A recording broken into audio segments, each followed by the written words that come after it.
यंदाचा T20 विश्वचषक भारतानं आपल्या नावावर केला। 29 जूनच्या दिवशी भारतानं विश्वचषक जिंकल्यानंतर संपूर्ण देश आनंद साजरा करत होता। अशा वेळी भारतीय संघातील 1-2 नाही तर 3 दिग्गज खेळाडूंनी T20 आंतरराष्ट्रीय क्रिकेटमधून निवृत्ती जाहीर केली। या 3 खेळाडूंच्या यादीत भारताचा कर्णधार रोहित शर्मा, विराट कोहली आणि रवींद्र जडेजा यांचा समावेश आहे। 2007 सालापासून रोहित शर्मा भारतीय संघाचा अविभाज्य भाग आहे। याशिवाय 2009 साली रवींद्र जडेजानं तर विराट कोहलीनं 2010 सालापासून T20 आंतरराष्ट्रीय क्रिकेट खेळायला सुरुवात केली। असं असताना गेली 14हून अधिक वर्ष हे तीनही खेळाडू भारतासाठी आंतरराष्ट्रीय T20 क्रिकेट खेळतात। त्यामुळे आता रोहित, विराट आणि जडेजानं निवृत्ती जाहीर केल्यानंतर संघात त्यांची जागा कोण घेणार असा प्रश्न उपस्थित होऊ लागलाय। त्याचंच उत्तर आपण या व्हिडिओतून जाणून घेऊयात। नमस्कार, मी प्रणव ढमाले, तुम्ही पाहताय फॉर द पीपल न्यूज। पुढे जाण्यापूर्वी आपण आमच्या चॅनलला सबस्क्राइब करा, लाइक व फॉलो जरूर करा।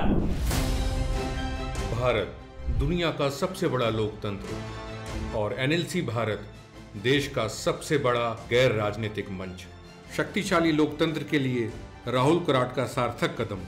मुंबई में हुआ ऐतिहासिक प्रथम राष्ट्रीय विधायक सम्मेलन।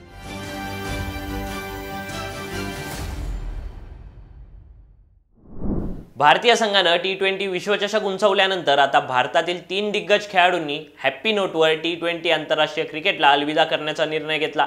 हे तीनही खेळाडू आगामी काळात IPL मध्ये खेळताना दिसणार असले तरी यांची भारतीय संघातील जागा कोण भरून काढणार असा प्रश्न आहे। त्यासाठी BCCIनं पर्यायांची चाचपणी सुरू केली असल्याची माहिती मिळते। अशा परिस्थितीत BCCI समोर नेमके कोणते पर्याय आहेत ते पाहूयात। सुरुवात करूयात भारतीय कर्णधार रोहित शर्मापासून। रोहित शर्मानं T20 क्रिकेटमधून निवृत्ती घेतल्यानंतर आता भारताच्या T20 संघाचं नेतृत्व हार्दिक पांड्याच्या खांद्यावर येईल असं सांगितलं जात आहे।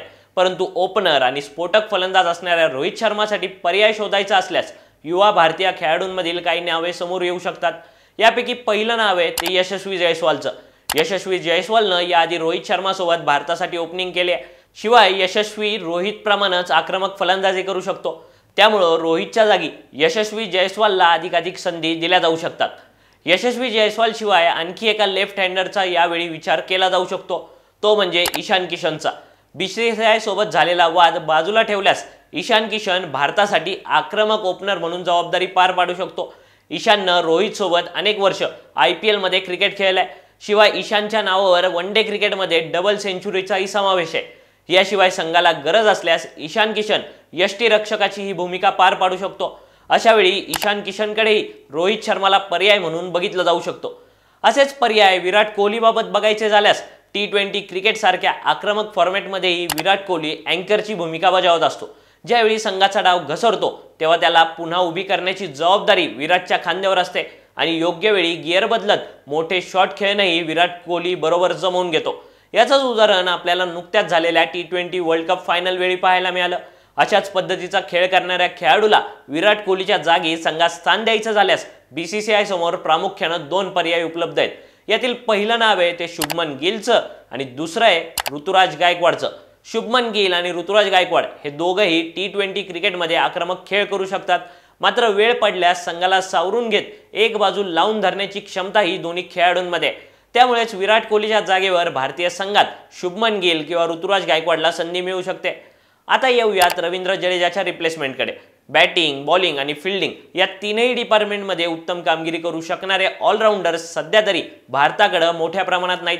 मात्र फिल्डिंग बाजूला सारत जडेजाच्या बॉलिंग आणि बॅटिंगला रिप्लेसमेंट शोधल्यास वॉशिंग्टन सुंदर आणि अभिषेक शर्मा यांच्या नावाचा विचार केला जाऊ शकतो। अभिषेक शर्मा आणि वॉशिंग्टन सुंदर हे दोघंही फिंगर स्पिनर आहेत आणि उत्तम फलंदाज आहेत। अशा परिस्थितीत दोघंही रवींद्र जडेजाची टीम इंडियातील जागा भरून काढू शकतात। या तीनही खेळाडूंना लाईक टू लाईक रिप्लेसमेंट शोधण्यासाठी सध्या BCCI प्रयत्न करत आहे। BCCIला काही दिवसांमध्ये यासाठीचे पर्याय सापडतील। मात्र या तीनही खेळाडूंनी भारतीय संघासाठी दिलेल्या योगदानाची रिप्लेसमेंट कुणीही करू शकणार नाही आणि म्हणूनच संघात यांच्या जागेची रिप्लेसमेंट खेळाडूंनी केली तरी चाहत्यांच्या मनावर कोरलेल्या या तीनही नावांची आणि रोहित, विराट आणि जडेजाने दिलेल्या आठवणींची जागा कोणीही घेऊ शकत नाही एवढं निश्चित।